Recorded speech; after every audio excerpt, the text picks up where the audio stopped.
美国对电关税和最高法院裁定违法，即马川普唔能改用别条法院，佮宣布讲要依法扣到上悬的15%关税，和全球业者带来等。在美国最高法院拜五裁定关税违法了后，法国的葡萄酒加间伊白兰地业者伊都是感觉真欢喜，甚至准备开香槟酒来庆祝。不过，川普虽宣布加扣新的关税，这个欢喜随变做烦恼。业者讲，川普的决策模式敢若是触发的游戏，和原本希望会使顺利销往上大市场美国业者，搁再面临真大打击。Tant que Trump sera au pouvoir, on ne pourra pas être rassuré parce que on le voit bien, c'est quelqu'un qui prend des décisions comme ça de manière spontanée, donc ça peut, on sera jamais sûr. En revanche, ce que je sais, c'est que nos clients, ils sont exactement comme nous. 对于最高法院以6-3裁定关税计划违法的结果，川普是严厉批评，并且伫拜六宣布会施加全球关税，伫拜五都签署10%，调升到15%的法定最高水平。伊批评真侪国家长期以来一直伫对美国讲大客，川普更加公开谴责大法官，讲这样裁决感觉真失望，而且感觉真见效，并且讲伊伫未来几个月内确定并且发布更加多合法的关税。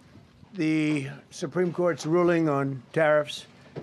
is deeply disappointing, and I'm ashamed of certain members of the court, absolutely ashamed,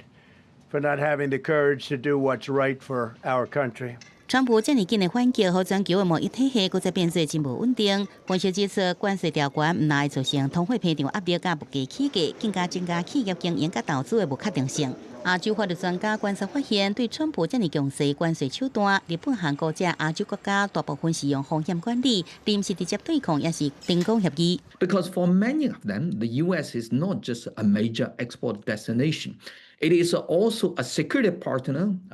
especially for countries like Japan and Korea, a technology partner, and also a financial anchor. So the dominant instinct would be risk management rather than confrontation or trying to renegotiate the deals. 虽川普在讲到以关税议程，并且提悬到法律稳准的15%上限，全球供应链一定爱伫未来几个月来做出调整，来应对愈来愈清悬的经贸成本加真悬的不确定性。这场牵涉到最高法院大法官的法律争议，也有各个朋友中间的外交博弈，短期来恐惊无度来平息。公视新闻，郑伟林编译。